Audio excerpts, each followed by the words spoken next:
And now for something completely different. Sitcoms are one of the most popular forms of comedy on TV. My name's Tom Mason, and welcome to the wonderful world of sitcoms.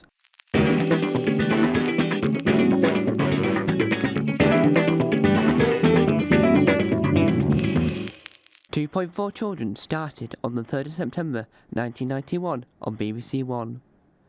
The show was created by Andrew Marshall. 2.4 Children. I'd written a different pilot when I was at Central Television, which was called Hell and High Water, and it was about a widow and her two children and her friend Rona, and they were living in this horrible sort of run-down seaside town where they worked in a horrible sort of seaside gift shop for their for the woman's brother-in-law, who was a sort of irascible kind of guy, intended to be played by Freddie Jones.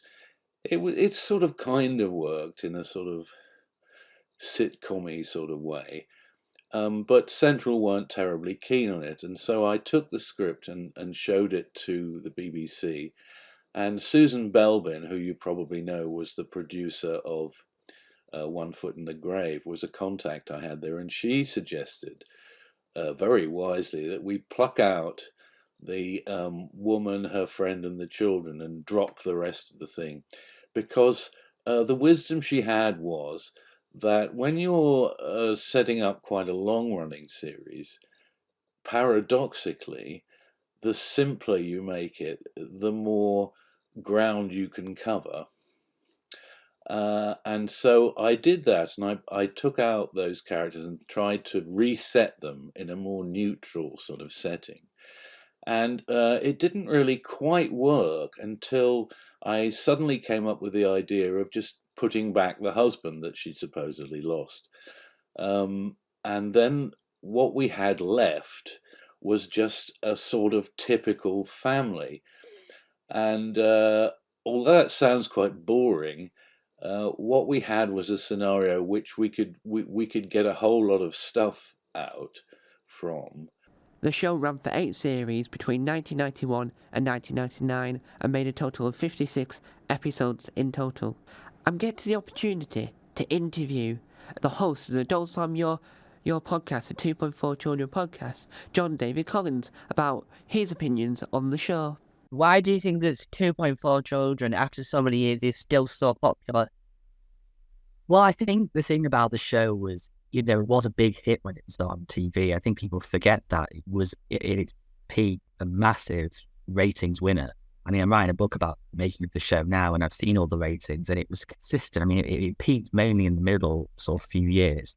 And 14 million was the most watched biggest viewing figure. But then, as long-run shows do, they sometimes dip a bit, but it never went lower than 6-7 million, even by the late 90s when digital and more options were there. So the show was a consistent winner. I think, firstly, I think that the writing is just so beautiful because it's known for the surreal element. But I think one of the things that I really resonate with, it resonates to me now more so, is the realism. I think a lot of people often say that the show was a precursor to the sitcom My Family, which did come along very shortly after 2.4 Children ended. Personally, I would say actually may not have been credited as being influential by maybe the radio, but I think it was a precursor to things like The Royal Family and Outnumbered. Now, I know those other two shows are single camera, so there is that more naturalism in the performances, where studio sitcoms naturally by their nature are working towards an audience. But I think that the Paulson Family and 2.4 Children are so believable in the more real moments of the series, away from the sort of surreal elements, that I think they have a believability that very few other family sitcoms before and since then has achieved.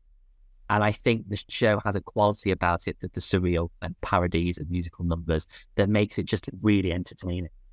And I think it's a show that those of us who love it absolutely worship it in the nicest possible way, because it's just such a comforting show, and it doesn't play to the lowest common denominator. It's intelligent. it has something for everybody. I've watched it at all ages and got something different out of it each time. And I just think it's so underrated. And as well, because it's been so hard to watch over the years, its availability or chance to watch has been so sporadic that a lot of us have to keep it going. On Facebook, we've got a great Facebook page run by a lovely guy called David. Shout out to David Carlin. Thank you for doing that, a DVD campaign page, which has become the Facebook sort of fan page for 2.4 Children. I just think it's a great piece of work and deserves as many people to see it as possible. And how did you end up coming about to take it upon yourself to create the one and the only, to my knowledge, 2.4 Children based podcast? So I have always wanted to, all I wanted for many years is sort of the 2010s, from when I was 16 in the early 2011. From then on, I was so frustrated by how little discussion there was about 2.4 Children. And the main thing I wanted was a book. That was the thing I wanted. I always watched 2.4 Children and thought, there's a great book in. I want to find out where the plot ideas came from. I want to find out behind how they achieved certain scenes behind the scene. For example, there's a great episode where main character Bill, her friend Rona, and the auntie of Bill, called Belle, are stuck on a window ledge on the tower block. And it's incredibly impressive. I mean, it's an episode that was really debuted in 1996, and it still looks incredibly convincing. And I've learned that it was done in a studio. It was, and the way it was done was really, really clever. And so I always knew there was a book in it. Then in 2019 and 2020, I started writing. And then around August 2020, I came across a number of podcasts that were centered around certain sitcoms. And one of them was the One Foot in the Grave podcast. Shout out to my friend Tom. And there was discussion about 2.4 Children on Twitter. I think it'd been repeated that time. And I got in touch with him to sort of say, how do you do podcasting? And he gave me all the behind the scenes of how it's done. And it made me, I don't know, there was a moment, an epiphany moment where I thought, I want the book as the end game. But if I do a podcast where I am able to critically review every episode, maybe get to know Andrew Marshall, who wrote the series, and see if he wants to be involved in interviews, what I was thinking originally. And the cast and crew, maybe over the time, I could build up this knowledge of 2.4 and attach myself to it, that I will be able to sort of use that as a way of saying, actually, I know a lot about it, I can write the book. And how it came about was quite, in a way, it was like a grand plan to a certain extent. And it's sort of working out that way. But what happened with the podcast was I met the most incredible people, like yourself and some people who don't do podcasts or other creative ventures, that have become my friends. And we've formed a community, and it's been such an incredible project to answer your question for how it started. That's the one. And how did you end up coming about, end up talking to the creator of 2.4 Children? So what happened was, in November 2020, I started the social media page for the podcast, and I just wanted to build up a bit of a following. Say I'm going to do it a year and try and maybe see what the general response was. So on Twitter, I did it on Twitter, Instagram. So I basically followed all the cast and crew that I could find on those social media platforms, and as I say, my hope would be maybe getting Andrew and the others on for interviews, episodes, and then eventually maybe it would jump to actually write a book, and then maybe have more discussion. I mean, I don't mind me saying this, but actually he got in touch with me, and we had a bit of a chat, and he through private message, and then he asked, would I be interested in recorded memories for every episode, which was just the most incredible thing. I mean, firstly, how generous of to do that, but also it kind of gave me a kickstart for the book, because I suddenly, as the episode memories kept coming, I was like, oh, it's a lot of stuff here. And so it was a basis for expanding my knowledge of the behind the scenes, which I'm now doing with the book. The show starred Belinda Lang as Bill Porter, Gary Olson as Ben Porter, Julia Hills as Rona Harris, John Pickard as David Porter, and Claire Buckfield as Jenny Porter, with a whole other supporting cast. It also included Georgina Gates as Jenny Porter. When I wrote the original pilot, the person I had in mind to play Ben was, in fact, an old friend of mine, Rory McGrath. You often have different people in mind when you write these initial episodes. They just sort of help you get on with the character. When we came to the actual casting, it was felt by the BBC that Rory wasn't an actor so much as a sort of personality, and we needed an actor who would be more of a traditional actor. And I'd seen Gary Olson in the past in a play called Up on the Roof, where he was very, very funny, and so we called him in, and he was great. And the casting was as easy as that with Ben. He was obviously a really great person to have, and I don't think we ever really considered anyone else at all. Julia Hills I'd seen in Who Dares Wins, and I was a huge fan of her, and again, she was a very easy person to cast. The character of Bill was more difficult. The person I'd had in mind when I wrote it was Gwen Taylor, who I'd done a previous series with at Central, which hadn't really worked, that series, but I was a great fan of hers because she had a very good naturalistic kind of performance.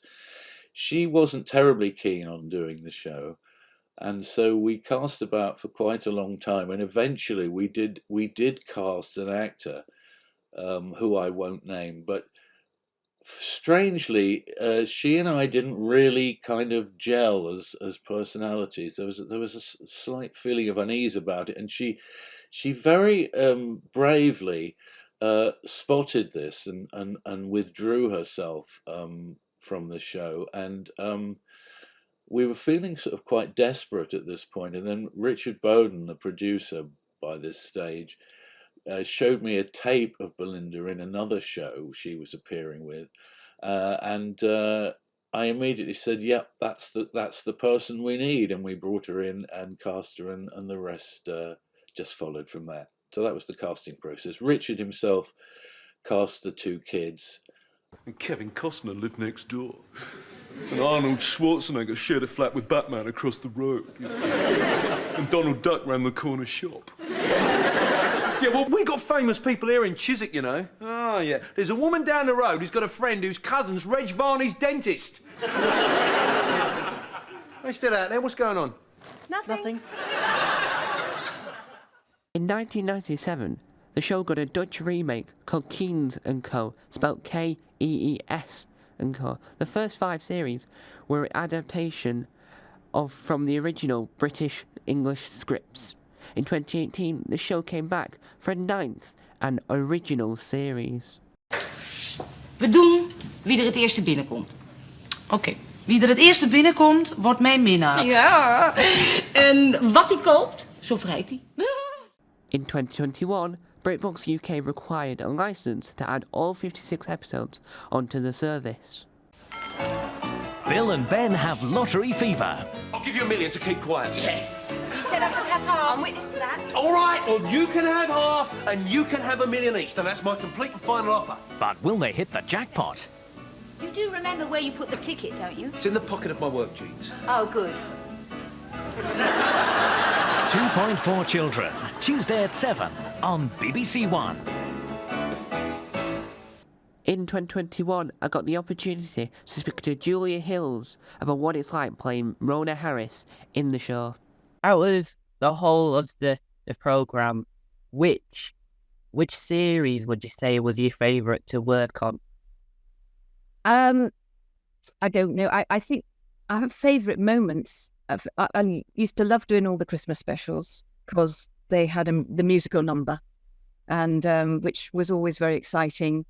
Recording that because we'd have all these wonderful costumes, and we actually used to record this. We actually did sing the songs because everybody in the cast could sing a bit, and they were always hilarious. And then, I mean, it's all to do with dressing up, isn't it? I also loved the episode where Belinda and I dressed up in Shirley Bassey's costumes, and again, was sort of lip syncing along to a Shirley classic. So it was kind of, so it was a drag queen's, dream.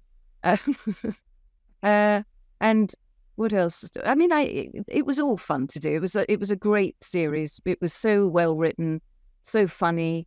I mean, and we only really made 6 a year, which when you kind of compare it to the American series like Cheers and such, like when they put out hundreds of episodes because they have teams of writers. But because Andrew was so in control of all the writing and was an executive producer, and it was his baby really. So it was sort of these little gems of a short series every year, but they were all classics. All the episodes felt like little classics, really. How many takes did you have to do?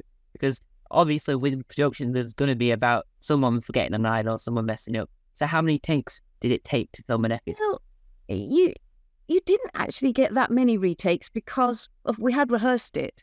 So it was pretty, it was reasonably tight by the time we got it into the studio, because you didn't want to be thinking about lines and stuff, because you had to be thinking more technically in the studio about which camera you were on and coming through the door and not knocking the set over and stuff like that, basically.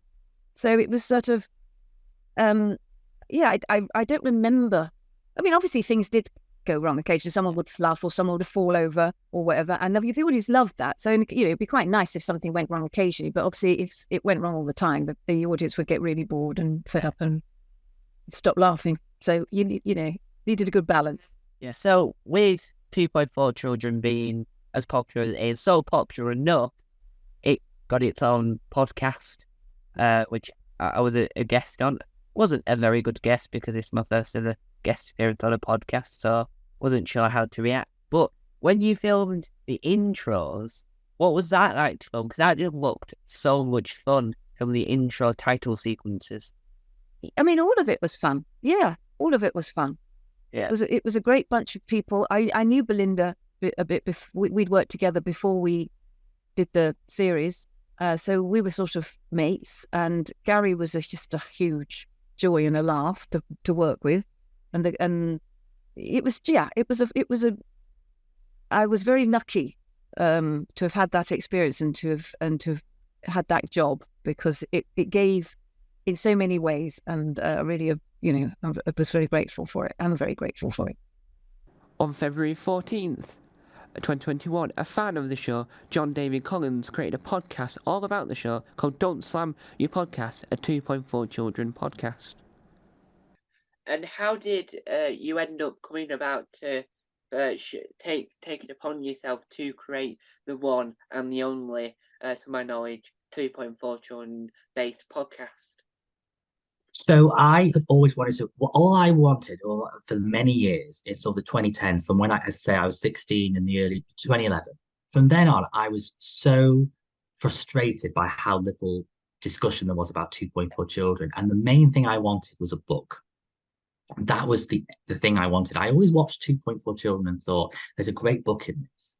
Yeah. I want to find out where the plots ideas came from. I want to find out behind how they achieve certain scenes behind the scenes. For example, there's a great episode where the main character Bill, her friend Rona, and the auntie of Bill called Belle are stuck on a window ledge on a tower block, and it's incredibly impressive. I mean, it's an episode that was really debuted in 1996, and it still looks incredibly convincing.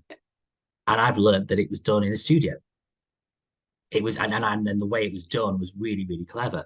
And so I always knew there was a book in it. Then in 2019 and 2020, I started writing a book. Yeah. And then around August 2020, I came across a number of podcasts that were centered around certain sitcoms. And one of them was the One Foot in the Grave podcast. Shout out to my friend Tom. And there was discussion about 2.4 Children on Twitter. I think it was repeated that time. And I got in touch with him to sort of say, how do you do podcasting? And he gave me all the behind the scenes of how it's done. And it made me, I don't know, there was a moment, an epiphany moment where I thought, I want the book as the end game. But if I do a podcast where I am able to critically review every episode, maybe get to know Andrew Marshall, who wrote the series, and see if he wants to be involved in interviews, what I was thinking originally. And the cast and crew, maybe over the time, I could build up this knowledge of 2.4 and attach myself to it, that I will be able to sort of use that as a way of saying, actually, I know a lot about it, I can write the book. And how it came about was quite, in a way, it was like a grand plan to a certain extent. And it's sort of working out that way. But what happened with the podcast was I met the most incredible people, like yourself and some people who don't do podcasts or who are in other creative ventures, that have become my friends. And we've formed a community. And it's been such an incredible project to answer your question for how it started. That's the long answer. And who is your at the moment? Who's your favourite character to write about? Like from 2.4, from any series of 2.4 children, which one's the most fun to write notes about, write chapters about? Well, it's not so much the character. I mean, I've structured it into the point where we talk about the origins of 2.4 children and how Andrew Marshall came up with the idea. Then there's about the pilot, which was filmed at Pebble Mill Studios in Birmingham before it went to the studio centre television centre in London. And so, in those origins, we talk a bit about the characters, where they came from, where they came up with the ideas, and then how the actors were cast in it. And then it goes from chapter to chapter as the series. And so we developed and it's just going behind the scenes and trivia for every episode. So there's not really a character that I particularly enjoyed writing about in the book, because they're all written in the same kind of way, if you know what I mean, because I have to write about them all as equally as each other, about where they came from and how the performances were developed. I think my favorite character is Bill. I think she's one of the most underrated female characters, let alone characters in a sitcom. I've never seen a character like her in anything before or since. I think characters that are like her in sitcoms since are a bit less vulnerable than she is. I like how she's not perfect, but she's a very strong character. I think he got that right, Andrew Marshall, in terms of making her real. But I think the thing I've enjoyed the most about the book is structuring all the episodes and just putting it all together and seeing it come together so that it flows so well enough so that it makes sense. Everything's in there, and hopefully people will find it entertaining. Yeah. And do you think that 2.4 Children would have ran as long as My Family did if Gary Olsen hadn't have sadly passed away? I think, it would have. I know for a fact that they would want to do more of it. That was always they knew they probably knew well in the beginning that after they finished the final series that we'll probably be back here next year doing it, and then sadly Gary got ill and passed away. So it would have. I think it could have easily gone on a couple more years, easily beyond 10 series. Certainly it was still fresh by the end. I mean, it was not My Family. It was fresher by the 8th series of 2.4 Children was fresher than My Family was by the 4th. So, and I went for 11 series. So I think definitely had a lot more legs for sure. And do you reckon without the ending of My Family, do you reckon that My Parents Were Aliens wouldn't have happened? Because in the final series, I don't know the actor's name, sadly, but they've got the child that plays Josh in My Parents Were Aliens. Do you reckon My Parents Were Aliens wouldn't have happened if, as well, wouldn't have been as popular if My Family hadn't have ended? Do you mean 2.4 Children? I mean 2.4 Children. I know. Yeah. He was doing it simultaneously. Alex Q, the actor who played Declan, who was the boy that the Porters adopt or in the process of adopting in the final series, he was doing My Parents Were Aliens. I think it was before 2.4 or simultaneously. I think they probably would have managed the schedule, I imagine, or found a way to make it both work because I think that but by the last episode season officially adopted by them, so he would have been a main key player throughout the rest of the run if they carried on. This is how we used to make an audience sitcom in those days. First of all the scripts had to be completed before there was a pre-production process of about a month where all sorts of things were worked out. We would then go out and shoot the exterior scenes, of which there was a certain allowed amount in each episode. Well, it sort of didn't have to be exactly the same amount each episode. You could do a lot of outside bits in one episode, or no outside bits in some episodes, which is why some episodes very often have them, trapped in a room, because we'd run out of filming time by that stage. So there's usually one episode which is quite an intimate episode, which is for budgetary reasons more than anything. We would then go off for filming for 2 or 3 weeks. In the earlier days, we used to go away to a location, to a hotel, and film around an area and do all the exterior bits. In later times, the budgets got less, and we did it around London. So that would all be completed and edited before the show, so that those bits could be played into the audience in between the interior scenes, which we filmed at Television Centre, except for the pilot, which we filmed at Pebble Mill in Birmingham. Then we would go on to a weekly schedule. So every week we would go to the BBC rehearsal rooms, which are now knocked down, and we would rehearse the show for, I think, 4 or 5 days. We'd have a read through the first day, and then lines would be drawn on the floor and temporary furniture would be put there, and people would rehearse the moves and the dialogue. And I would turn up on the first day in order to make sure the dialogue was working up to a point, and I'd come back after about another day to see if everything else was working, to adjust dialogue and various things. Then we would have a run through of the whole show. Of course, another factor which I hadn't mentioned was that it all has to fit into the time, so we would have to, the producer would sit there with a stopwatch timing every episode. So we would, if it was overrunning, we would have to cut little bits, or if it was underrunning, which of course it hardly ever did, we'd have to add little bits. So then the Television Centre production crew, the cameraman and the sound men, would come in, and we would run through the whole show, and they would stand and watch it, and they would work out where they were going to place the cameras and where they were going to place the boom mics and all sorts of things like that. And also in the rehearsal process, we have various props we have to work out, and various things of physical things of that nature. And we wouldn't get onto the actual set until the one day at the end of the week we had for recording. We had one day in the studio to make each show, and that would consist of getting in the morning. And now the actors, instead of being on the pretend version of the set, would be on the real version of the set, and things would be slightly different because it's never quite the same. They would have to possibly stand in different places to be captured by a suitable shot on the camera, and all sorts of complications like that.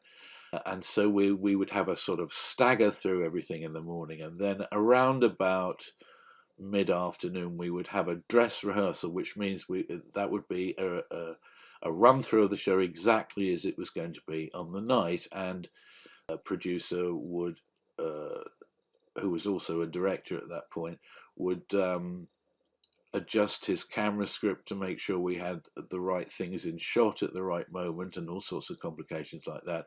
And then at about 7:30, the studio audience would come in, and we would have about 2 hours to make the entire half-hour show. That may sound like a long time, but if you're going through a scene and something goes wrong, people forget their lines, or an effect doesn't work or something, and you have to go back and do it all again, which you quite often do.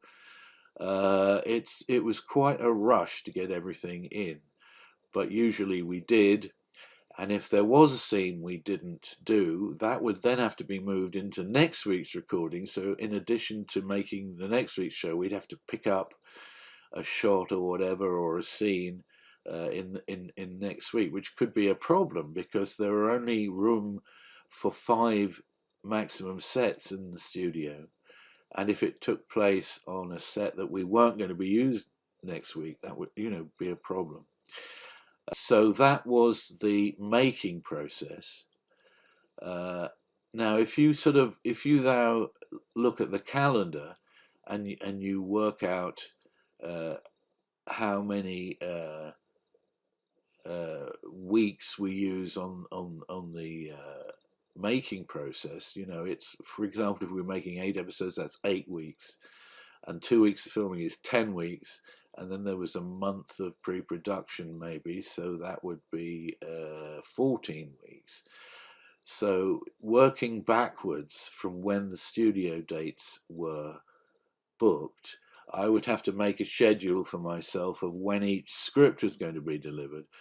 And it usually worked out it was about 2 weeks a script, which again sounds like a long time, but it's actually a very short time to be able to produce each script. It tended to boil down to 10 working days, 2 of which were plotting the episode and the other 8 were writing the show, and there would be a certain number of pages that had to be done every day pretty much in order to produce all the scripts at a suitable point before the pre-production started, and that was pretty much determined by the calendar. So that's how long it took to make a show. And some years I actually did another series in the same year. For example, Health and Efficiency, which constrained the writing process even more. When Claire number 1 left at the end of series 2 to pursue her acting career, we decided we would recast Jenny. Richard did most of the auditions and just presented us with a few alternatives, and we finally chose Claire number 2. And I made a decision around this time that Claire number 2 was a slightly different sort of personality to the original actor, to Claire Woodgate. So I would just subtly alter the character of Jenny to fit her, rather than try and make her fit into the sort of personality that the first actor had done. It's quite a subtle change, but I think it kind of worked in that Jenny as a character was maturing gradually through the show, so I think it sort of worked. Things happening on set. The thing about the process is it's such a complex process making a TV show of this type. You don't really have time for fun. You're always concentrating on trying to get the show as right as you can in the limited time you have available. Sometimes you do really well and you get like 90% of it right, and sometimes on other occasions you don't do so well and you only get about 70% of it right. But generally speaking, I think we did quite well. What used to happen was that during the run-through and the recording, I would have 3 pieces of paper, and they were in 3 different categories. One category, first category, was the actors. What notes did I need to give them about how they were saying something or what they were saying or something. So that's an acting thing. The next page was the stage, which means that things to do with props or whether someone was ready in time, things the stage manager needed to do, that a physical thing down on the stage. And the third piece of paper was the shots, is that were we getting the right shots in time. So after the dress rehearsal, the producer and I would go into conference, and I'd share my worries about various things, and he would, he or she would have their own similar list, and we would see whether they matched, and we would compile a list of stuff which the director would then go and give to the various people, and that's occupied all of our time really in the studio, just trying to desperately get the show as tight as we conceive.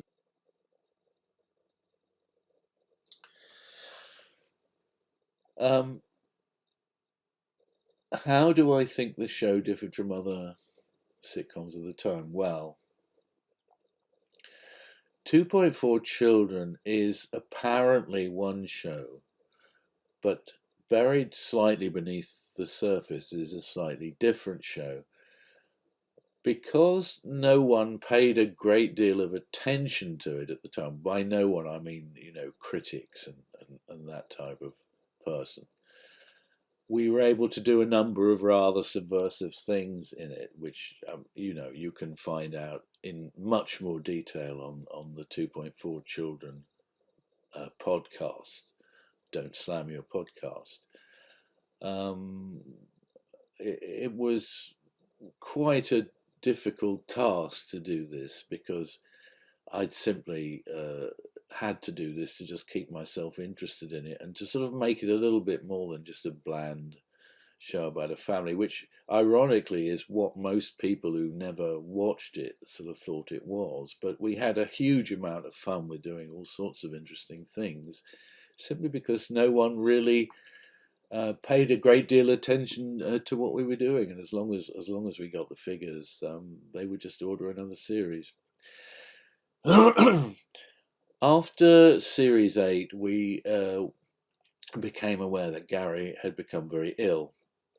He was suffering from pancreatic cancer, the recovery rate of which is sadly still quite low, and Belinda and I and the BBC were aware of this, but Gary had asked us not to mention this publicly, because if he were to recover, he might have difficulty getting insurance to continue his acting career. So we had rather a difficult year where people would ask us, when's it coming back? And we'd have to say, ha ha ha, we don't know. Well, Gary's away in Australia at the moment, and all sorts of things. It was a very sad moment.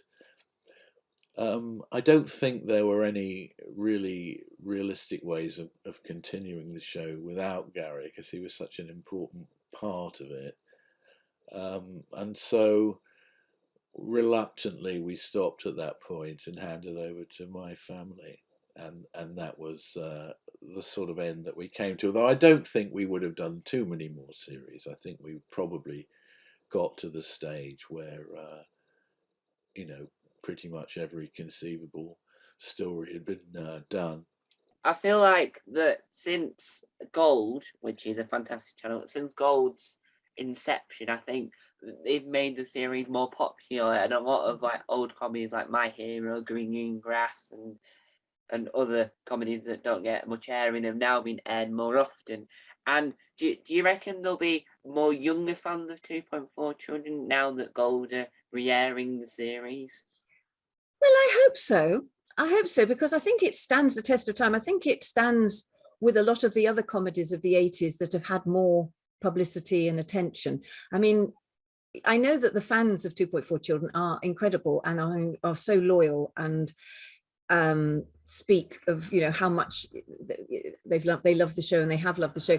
I always am a little puzzled that we have that the BBC hasn't repeated it much.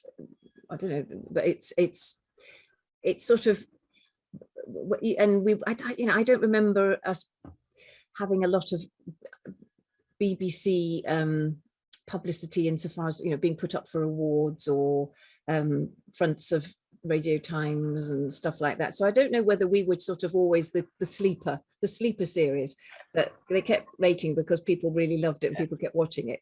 But those programs that have the comedies of the 80s or whatever, 2.4 Children is often missing from that sort of thing, those kind of compilations, and I don't know why.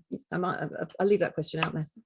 Well, I feel like when they do compilation, they're like the best sitcom, them insert decade here, they're always like 2 hours or 3 hours. So I just feel like they spend too much time talking about one sitcom, like for instance, Only Fools and Horses. Hmm.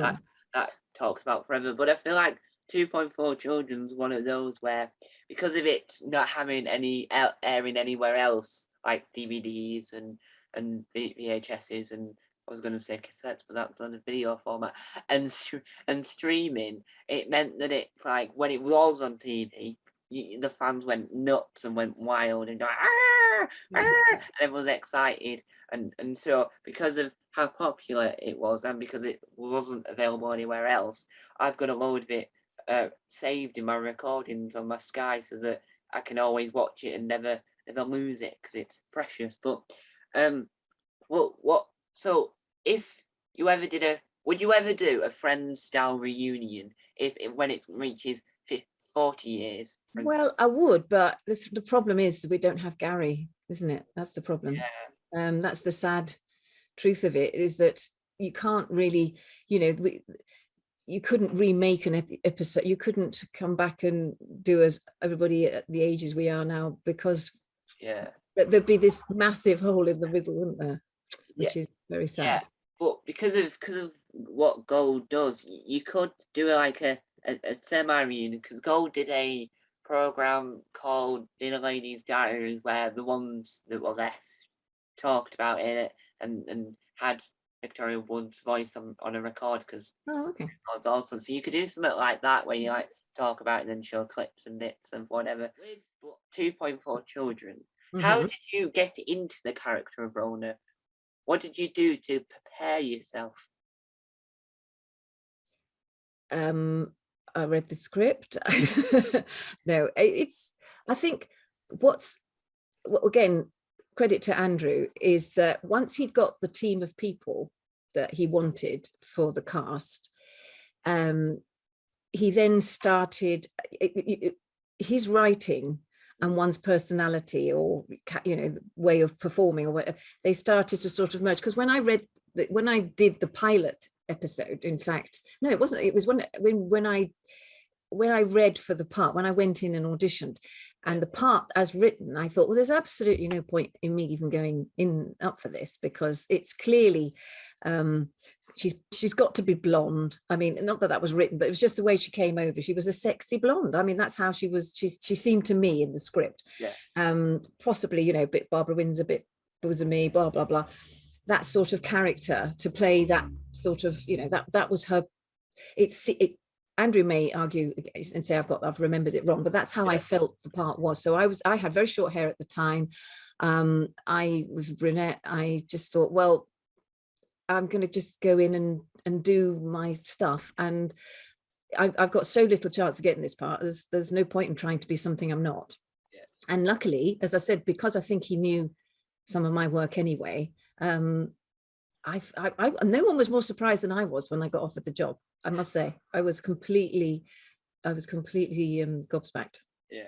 But and then sort of Rona started to develop out of this, character who was the sexy one and was just mad for men and interested in men. I mean, that was sort of in the first series a bit, but then if you look back over the series, she develops. She sort of becomes obsessed with having a baby. Then she just becomes a bit weird most of the time, a bit sort of different and eccentric, which was fantastic fun to play.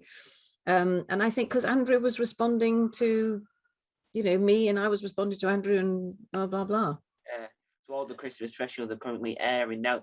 I can't remember which one because there was quite a few, but the one where they went on the cruise ship, was that an actual ship? Yeah. That just a prop? No, I mean, looking back, probably the idea to, I guess there was some financial arrangement, because we were sort of advertising these ships. I don't think it was its maiden voyage, but it was a new, on the Cunard line, the Oriana. It was a brand new, one of their super duper new ships. And so how the BBC got, how we came to be on that ship, I'm not sure, but we were so yeah, we actually cruised down from Britain down to past France and over to Greece, and then flew back to start rehearsals for the rest of the series. I think it was, anyway, I can't remember, but because we were most of the story if you remember, took place in a cabin. Yes. So you got some lovely shots of this beautiful ship, and I guess that's probably what they were looking for, was a bit of an advert of their fantastic facilities, etc. But the story was actually about them holed up in this cabin, which of course, and as we went further and further down towards the Mediterranean, it got hotter and hotter in this cabin, because you had camera people and costume people and lighting people, and they were all scrammed into this cabin with the actors, and so it wasn't the most comfortable of shoots, although you would think, how much luxury on the Ariana for a whole week or whatever it was. But yeah, looking back, they probably would have preferred to have been doing it in a studio set where they could get the cameras in through the walls and things, and yeah, but it was quite an experience. And I just had a baby not long beforehand, and so she had to come with me. She's the youngest baby ever to travel on a P&O. It wasn't Q&O, it was P&O cruise ship, because they had to give her special permission to come. Wow. And I brought my mother-in-law to look after her, because she thought, fantastic, I've got a week's holiday booked. But of course, my baby was not one who liked sleeping, even with the rocking of the boat, sadly. And so my mother-in-law did a lot of walking the decks. But hey, she enjoyed coming down to the captain's table in the evening. Yeah. Well, that's the glamorous life of an actor. You get the opportunity to be in a boat, but then you're trapped in one room. Trapped in a cupboard, yeah. So many hours. How many hours was it filming in this cabin? Oh, I can't remember, but it was most of the time of the the daylight hours that we were on that cruise were mostly spent in that cabin. Well, I think it's got to be I think it's one of the best episodes. Out of the selection of Christmas specials, I think it's one of the best, because it's the most extravagant, and it's like removing it from its classic home setting. Yeah, it was certainly different. Yeah. Now, if people wanted to go out and like they do with Gavin and Stacey, with all those programs, whereabouts is the street in Britain? Where is the street that all the outdoor shots were filmed? Where's that? Chiswick. Chiswick. But there were two different streets, because we used one for most of the series, and then I think the residents just got a bit fed up of every summer these big lorries and vans, and it was a residential street, and there was a school at the end of it, so you'd have pickup time as well, morning and afternoon of cars come in and pick. And I think just logistically they got a bit upset, or I don't know what happened, but we then moved to a different street which had a similar sort of front housing look. But I think they always used that street for like the title sequence and stuff. It was always the original. Yeah. In the never-ending battle of the sexes, This is not some trivial contest. Quite so. This is serious. men just can't help getting emotional, I'm sensitive! overwrought, Look to see how sensitive I can be!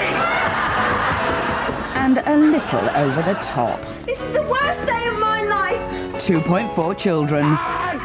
Back with a new series, Thursday at 8:30 on BBC One. 2.4 Children is highly successful and still reruns on the UK TV channel Gold to this very day. This programme was hosted and produced by Tom Mason as part of a TGM Productions production. Edited by Tom Mason. Voices you heard in the programme included John David Collins, Andrew Marshall, Tom Mason and Julia Hills. Thanks for listening, and I'll see you next time for more episodes of the wonderful world of sitcoms.